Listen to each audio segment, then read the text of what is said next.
எனக்கு நேர்மை இருக்கு, உள்ளத்துல நேர்மை இருக்கு, தூய்மை இருக்கு, துணிஞ்சு தனிச்சு நிக்கிறேன். 100 விழுக்காடைய மண்ணைய மக்களை காதலிக்கிறேன், நம்புறேன். தன்னையும் நம்பாம மக்களை நம்பாதவன் தான் 2 தொகுதியில் போய் போட்டிடுவான்.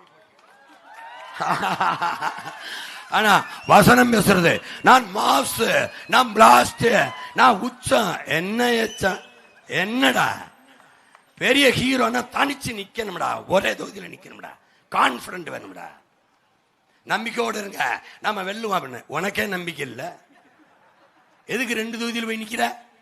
டேய் 2 முறை நின்று தோத்துருக்கேன்டா நானு, ஆனாலும் 3வது முறை என் காரைக்குடியில் போய் தனிச்சு நிக்கிறேன் ஒரே இடத்துல. என் பிள்ளைகள்லாம் கூப்பிட்டான், திருவொற்றியூர்ல நிப்போம் 2 போடுவோம் அப்படின்னு.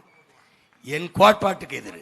ஒருத்தன் ஒரு பதவியில் இருக்கும்போது இன்னொரு பதவி போட்டி போடுவது ஜனநாயக துரோகம், மக்கள் விரோதம். ஒருத்தன் ஒரே நேரத்தில் 2 தொகுதியில் போட்டி போடுவது மக்கள் விரோதம். இது எங்க கொள்கை நிலைப்பாடு.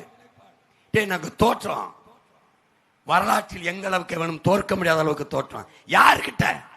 எங்க ஆத்தாட்ட, என் அப்பன்ட்ட, என் மாமன்ட்ட, என் மச்சன்ட்ட பெருமையா இருக்குடா. என்னை தோக்கடித்தவன் என் தாய் தந்தையர் தான்.